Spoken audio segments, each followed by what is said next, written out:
Whew. So while that machine warms up, I'm going to take you on a little journey this morning. A little journey that starts with 3 words that I hate. It must be nice. So Christmas is here, and I know some of you are looking for that perfect last minute, very special kind of gift. Now, my wife is really, really good at, she's a photographer. She's good at taking pictures. She's good at organizing photos and making gifts for folks. Me, not so much. That's why today's video is sponsored by Aura. So Aura is a digital picture frame that makes the perfect Christmas gift. You can buy it online and have it shipped as a gift and preload pictures on it. Set it up as a slideshow. You can scroll through photos. It'll group vertical pictures together so that you don't have that ugly black space on the side. So you buy that gift, it's going to come in a beautiful gift box with no price tag. Use their app, preload all the pictures, whatever kind of gift message you want. And it's all set up over Wi-Fi, free unlimited storage for videos and photos, okay? Both, you can put videos on here. So for a limited time, save on the perfect gift by visiting auraframes.com to get $35 off Aura's best-selling carver mat frames, named #1 by Wirecutter, by using promo code ARMS at checkout. That's Aura, AURA.com, and use code ARMS at checkout. This deal is exclusive to viewers and frames sell out fast, so order yours now to get it in time for the holidays. Support the channel by mentioning us at checkout. Terms and conditions apply. Well, what's up, guys? It's Daniel from Arms Family Homestead, and it's a cold winter morning here in southern Oklahoma, and I am not complaining. I am going to take you on a little journey that starts with those 3 little words, it must be nice. And I'm not here to gripe at anybody or complain. I'm just going to take you on a little journey. But what I mean when I say it must be nice is the comments that people make along this journey for myself and many other content creators, or really anyone that's been successful in life. It seems like everybody wants you to be successful until you're successful, and then they say it must be nice. Must be nice to have that skid steer. It must be nice to have those big giant deer to hunt. It must be nice to not have a real job. I don't know what real job means.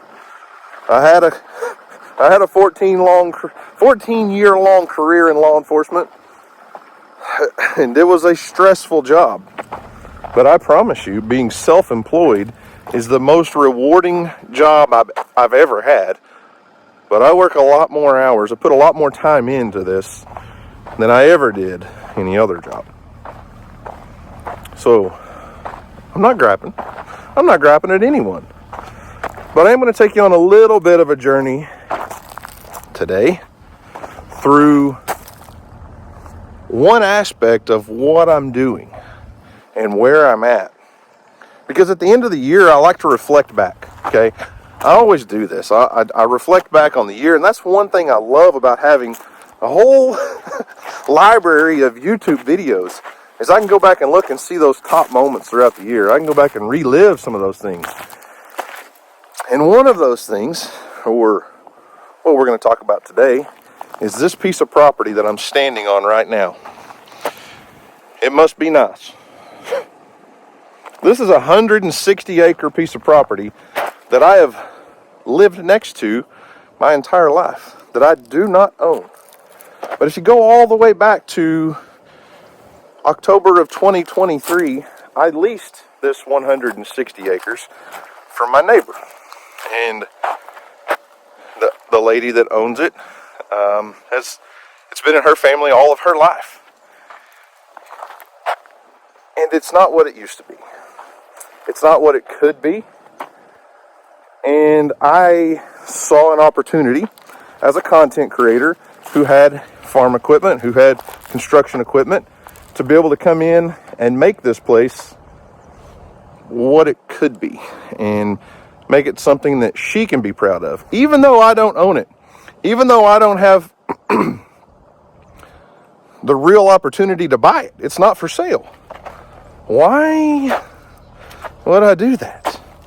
Well, let's just go back and look at where we've came along this journey since 2023.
right.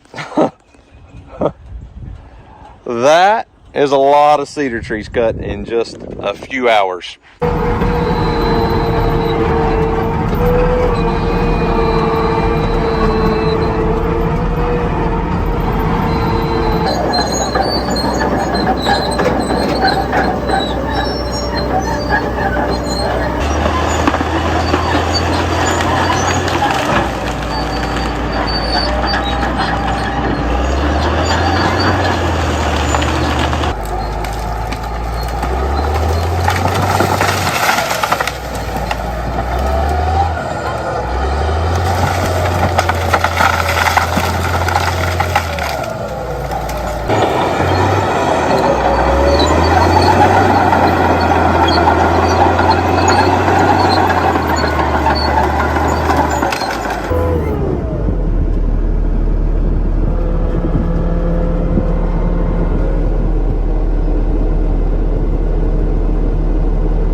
If we get a little rain on this, it's just going to explode in new green grass quickly.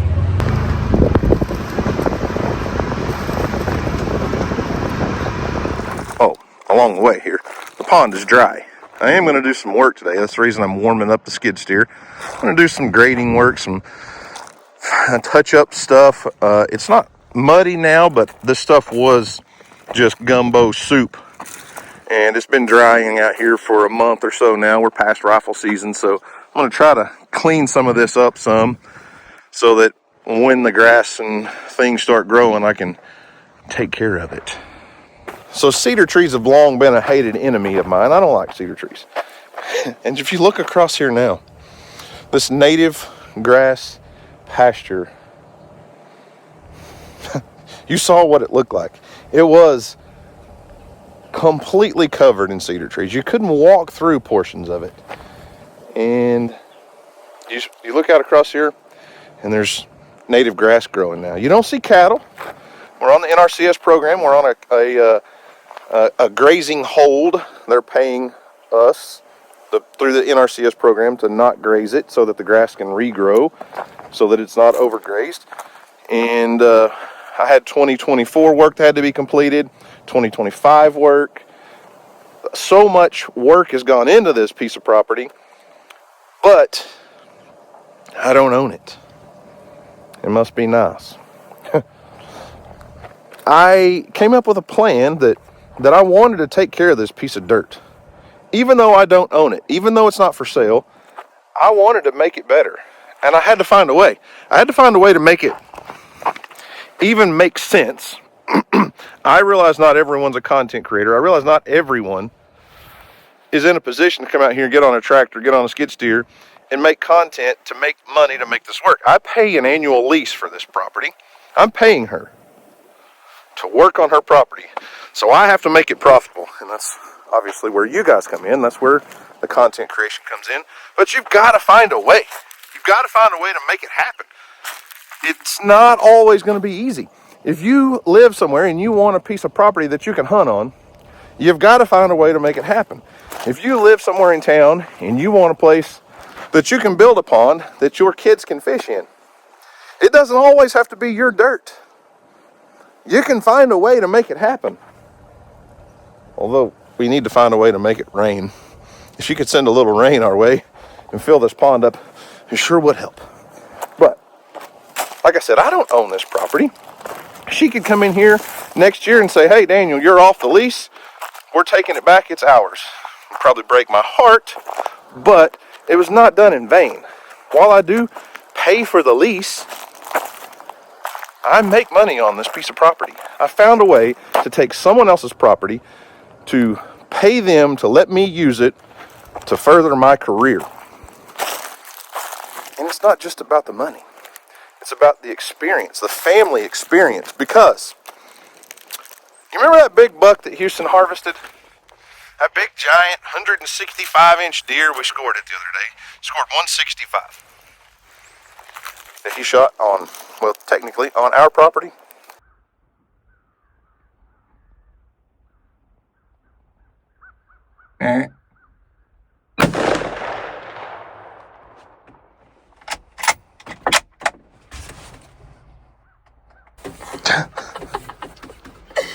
Opening day of rifle season.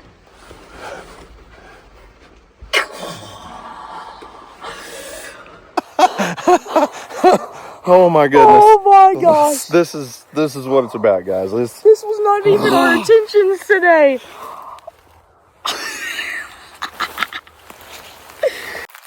Yeah, that deer. Okay, so here's what you don't know, or didn't know. For the last 2 years, Houston and I have watched that deer and a couple more. When we first leased this property, we put up a game camera right over there behind that excavator and the buggy. There's a gate over there. There's a road, a public road, paved road right there. We put a camera in that gate to see what kind of deer would be passing through this part of the property. And we started seeing some bucks. Well, Houston decided we should move the cameras over here the next summer, okay? We started getting pictures of that deer that Houston harvested. Not on our property, on our neighbors. And we rarely ever saw that deer on our property. He lived over here. Road right there. Game camera here. For 2 summers, all through Velvet, that buck lived right in this little stretch right through here. All the meanwhile, I'm over here with the skid steer blasting cedar trees.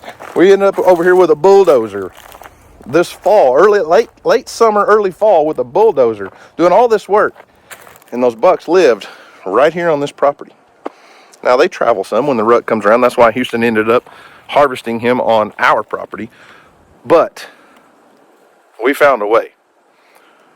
We found a way to get our hands on a piece of property to be able to hunt extra ground, to hunt extra deer, extra stuff that we can do together. Last season, not this deer season, but the last one, Houston was over here. He actually got to harvest his first deer alone. And it wasn't the greatest footage ever, but he was over here on this piece of property with a crossbow and harvested his first deer while he was sitting alone. Not first deer ever, first deer alone.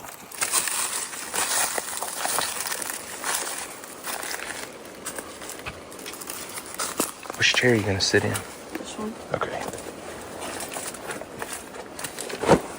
All right, deer hunter. I got you a GoPro set up so you can record the action. You good to go? Yeah. Take.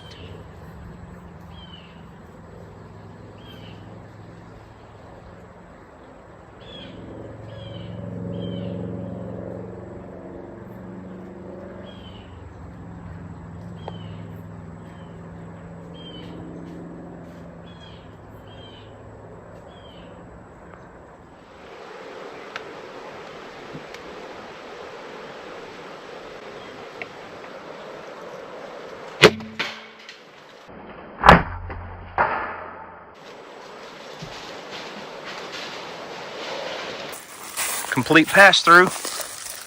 That's good. Golly. What's that? What is that, Kelsey? What is it? Good job. Kelsey, huh? Can you find that deer? Oh, there's red. Right there. Can you find that deer? Where's that? Where's that, Kelsey? She went right through here. Find that deer. Find that deer. Look, hey, Kelsey. Kelsey. Find that deer. Where's it at? Find that deer. Find that deer. Oh, you found it. Good job, Kelsey. Yeah. Found it. Good job.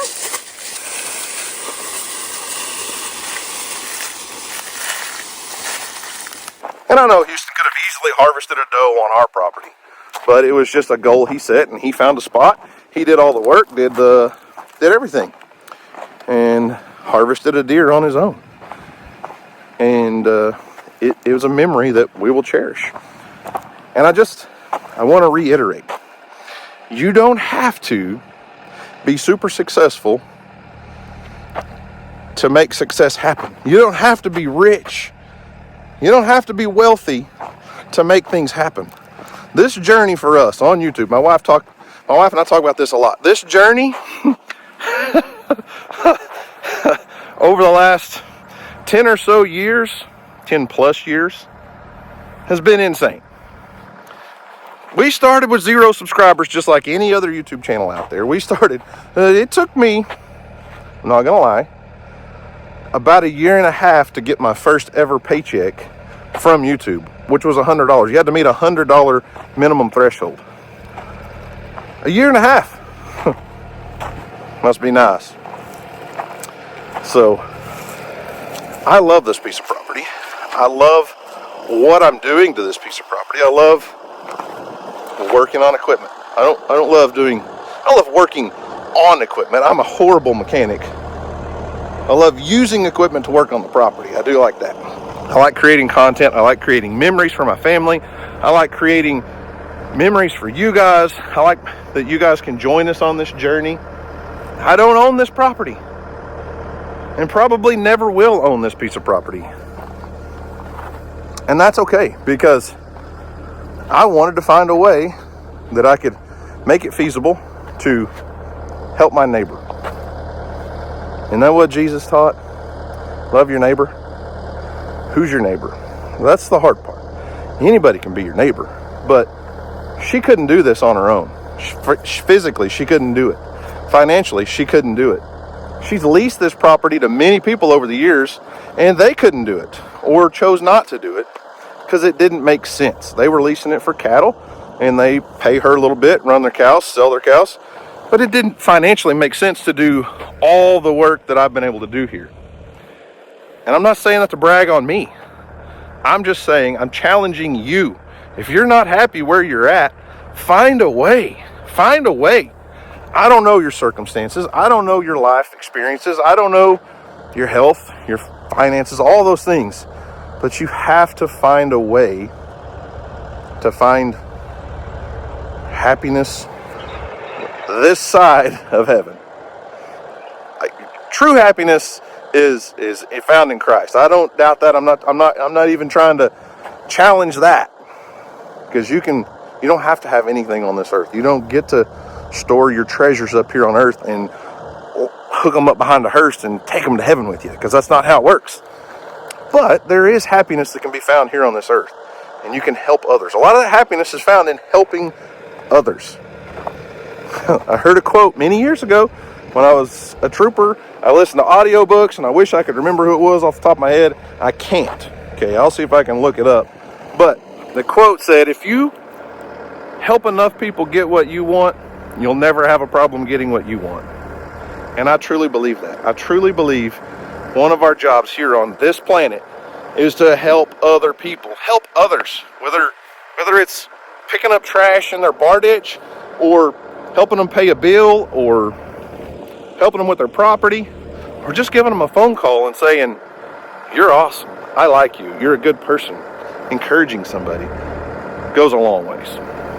That's probably one of my downfalls. I'm not really good at speaking people's love language. I'm more of a doer.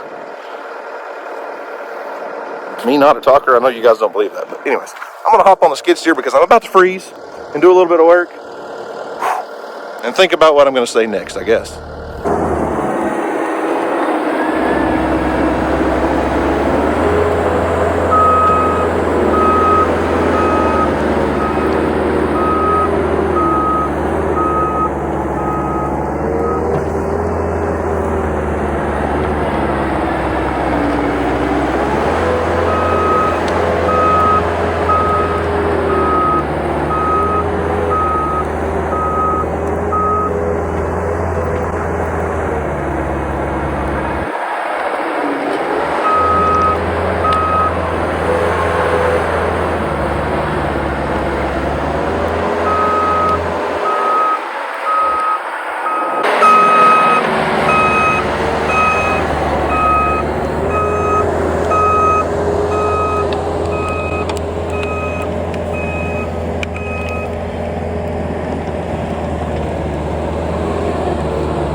I did see DJ and Emily come in the front gate. They've been over at the merch building doing some work, filling some orders. Hold on, folks. If you bought a pre-order Bear t-shirt, they're in processing. They're getting made. We sold a lot. A lot of you wanted a Bear t-shirt, one of those pre-sale Bear t-shirts. Also, white chocolate, milk chocolate, and regular pecans.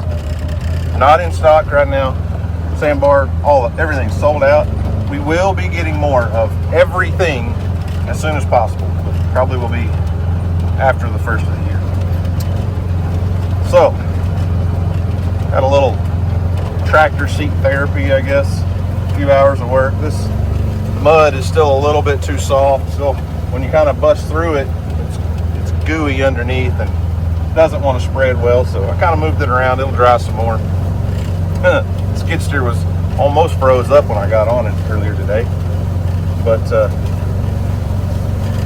you know, this piece of property is kind of symbolic of our entire YouTube journey, I feel like. Not completely, but you know, it was, I'm not gonna say it was nothing to start with, but it wasn't great in the beginning. But there's a lot of potential there, and it takes a lot of hours and a lot of dedication, a lot of work, the right tools, the right planning, calling the right people for help, all of those things, and eventually this piece of property will be beautiful. It's not going to look so rough. It'll be pretty and clean and a lot of it cleared off. And when it's all done, somebody's going to come by this place and look at it and go, man, that must be nice. My place looks like crap. And those people, their place looks beautiful. Must be nice. And what they don't see is the years of work, the years of planning, the years of hoping and dreaming. For real. Even though this isn't my piece of property, like I've said many times, I do have plans for it. I have hopes for it. And you guys have already seen the difference we can make. What looks rough right here once looked horrible over here. No grass, no cover, nothing but an ocean of cedar trees that were useless, really. And while it's not perfect yet, it's a work in progress. And I think that kind of speaks true of all of us. We're not perfect, but we're a work in progress. And you know, something like this or something like my YouTube channel, there's a quote, I've said it before on the channel: the fastest way to kill a big dream is to tell it to a small-minded person. And I believe that completely. On side note, look at this. I mean, this is habitat. This right here is unbelievable bedding cover, habitat for rabbits and all kinds of things, and was once useless. What was once useless, covered in weeds and cedar trees, is now becoming a sanctuary, becoming a great place for life, for growth. And that quote, the fastest way to kill a big dream is to tell it to a small-minded person. That doesn't mean telling it that you're saying someone's dumb or they're an idiot. It just means they don't understand your big dream. They don't understand why you're putting in years worth of work into a project, or going to school to get a certain degree, or whatever it is. The fastest way to kill a big dream is to tell it to a small-minded person. And I'm telling you, a lot of people tried to kill my family's dream, my dream for my family, along the way. And we've not reached our destination. I don't want anybody to get confused. We're still a work in progress. We're still not perfect. But just like this piece of property, our family is evolving and growing and becoming better. I'm evolving and growing and becoming better as a man, as a person. And I'm excited for the future. Just like this piece of property, I'm excited for our future, for your future. And I don't know. The end of the year, like I said, I think about a lot of things. I reminisce. I look back over the year and memories. I'm so thankful I have those memories to share and look back on, and things that I've shared with you guys. And it's awesome. I love it. I love it. So I challenge you. Don't be that person that looks at somebody else and says, it must be nice. Because there's a good chance someone's looking at you thinking, man, it must be nice. I don't like those words. I don't like that comment. I don't like that phrase. Because it shows more about you when you say it than it does the other person that you're talking about. Because you have no clue what their journey looked like. You have no clue how many cedar trees were growing up in their life. The weeds were overtaking their life at one point. You never know. You never know. So, anyways, I'm going to put the philosopher in me away for a little while, go to the house and eat some lunch, see what the rest of the day brings, I guess. So, guys, remember, do something today to make somebody smile, because you never know. It just might change the world. So, guys, thanks for watching. I hope you enjoyed it. You guys have a great day. And as always, we'll see you on the next video.